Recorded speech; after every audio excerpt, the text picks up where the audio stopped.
বেগুনের অসাধারণ স্বাদের একটি রেসিপি আজকে তোমাদের সাথে শেয়ার করব। ভাত বলো কিংবা রুটি লুচি যে কোনো কিছুর সাথে খেতে দুর্দান্ত লাগে। একবার এটা রান্না করলে বারবার শুধু রিকোয়েস্ট আসবে এটা রান্না করার জন্য। আশা করছি তোমাদের ঘরের সবার এই রেসিপিটা ভীষণ পছন্দ হবে। তো ফ্রেন্ডস, আমি তৃপ্তি আর তোমরা দেখছো তৃপ্তির রসুই ঘর। তাহলে চলো আর দেরি না করে রান্নাটা শুরু করে দিই। রেসিপিটি সম্পূর্ণ জানতে স্কিপ না করে পুরো ভিডিওটির সাথেই থেকো। প্রথমেই দেখো, আমি এখানে মাঝারি সাইজের 3টি বেগুন কেটে নিয়েছি। বেগুনগুলোকে এরকম বড় বড় করে টুকরা করে নিয়েছি। তোমরা চাইলে কিন্তু বেগুনগুলোকে আরো বড় করে টুকরা করে দিতে পারো, এতে করে স্বাদে কোনো বেশকম হবে না। এখন এখানে আমি হাফ চা চামচ লবণ দিয়ে দিব আর হাফ চা চামচ দিয়ে দিব হলুদের গুঁড়ি। আর হাত দিয়ে এগুলোকে ভালোভাবে মাখিয়ে নিব, যাতে করে লবণ হলুদগুলো বেগুনের গায়ে ভালোভাবে লেগে যায়।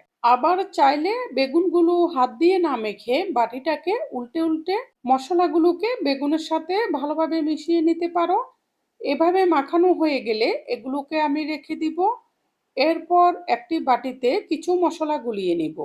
নিয়ে নিচ্ছি 1 চা চামচ থেকে একটু কম জিরার গুঁড়া, 1 চা চামচ থেকে একটু কম লবণ, হাফ চা চামচ হলুদের গুঁড়া আর হাফ চা চামচ থেকে একটু বেশি মরিচের গুঁড়া।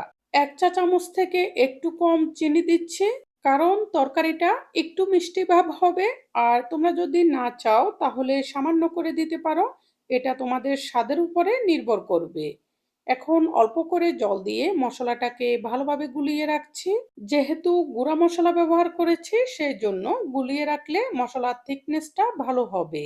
এখন চুলায় একটি কড়াই বসিয়ে দিয়ে এখানে হাফ কাপ থেকে একটু কম সরিষার তেল দিয়ে দিব। সরিষার তেলটা দিলেই তরকারির স্বাদটা বেশি মজার হয়, না থাকলে সয়াবিন তেলও দিতে পারবে। তেলটা ভালোভাবে গরম হলে এখানে মাখিয়ে রাখা বেগুনগুলো দিয়ে দিচ্ছি। এখন চুলার আগুনটি মিডিয়াম ফ্লেমে করে দিয়ে বেগুনগুলোকে ভাজতে থাকবো। এ পর্যায়ে আমি তোমাদের কাছে একটি রিকোয়েস্ট রাখছি। তোমরা যারা আমার চ্যানেলে নতুন এসেছো, সকল ধরনের রান্নার সহজ এবং সুস্বাদু রেসিপিটি পেতে আমার চ্যানেলটি সাবস্ক্রাইব করে রেখো। আর যারা আগেই সাবস্ক্রাইব করে রেখেছো তাদের জন্য থাকছে অনেক ভালোবাসা। এভাবে কিছুক্ষণ ভাজার পর দেখো বেগুনগুলো খুব সুন্দরভাবে ভাজি হয়ে গেছে। এখন বেগুনগুলোকে আস্তে আস্তে আমি একটি বাটিতে তুলে নিচ্ছি। একটু সাবধানে তুলতে হবে, কারণ বেগুনগুলো ভাজি হওয়ার পর এগুলো অনেকটা নরম হয়ে গেছে। এখন তেলটাকে পরিষ্কার করে এখানে আমি ফোড়নের জন্য দিয়ে দিয়েছি হাফ চা চামচ কালো জিরে আর 3টি কাঁচামরিচ ফালি করে। এখন গুলিয়ে রাখা মশলাগুলো দিয়ে দিচ্ছি আর নেড়ে নেড়ে এই মশলাগুলোকে কষিয়ে নিব। এ পর্যায়ে চুলার আগুনটি মিডিয়াম থেকেও কমিয়ে রাখতে হবে আর ভালোভাবে মশলাটাকে কষিয়ে নিতে হবে। এতে করে তরকারির স্বাদ এবং স্মেলটা অনেক ভালো হবে। কষাতে কষাতে এভাবে মশলার তেলটা উপরে উঠে আসলে এ পর্যায়ে দিয়ে দিব এখানে আমি 2 চা চামচ সাদা সরিষা আর 2টি কাঁচামরিচ বেটে রেখেছি সেইগুলো। এখন এগুলোকেও মশলার সাথে একটু নেড়েচেড়ে ভেজে নিব, তবে খুব বেশি ভাজা যাবে না, তাহলে সরিষার স্বাদ এবং সুগন্ধটা নষ্ট হয়ে যাবে। এভাবে নেড়েচেড়ে কিছুক্ষণ ভেজে নেওয়ার পর এখানে ঝোলের জন্য পরিমাণ মতো জল দিয়ে দিব। জলটা দিয়ে এগুলোকে নেড়ে ভালোভাবে মিশিয়ে দিব, যাতে করে কোনো প্রকার দলা পাকিয়ে না থাকে। এরপর ভেজে রাখা বেগুনগুলো দিয়ে দিব। বেগুনটা দিয়ে এগুলোকে আবার একটু নেড়ে দিব। নেড়ে দেওয়ার পর এগুলো ফুটে উঠলে এরপর এগুলোকে ঢাকনা দিয়ে দিব। আর চুলার আগুনটি ডিম করে এভাবে বসিয়ে রাখবো 10 মিনিট মতো।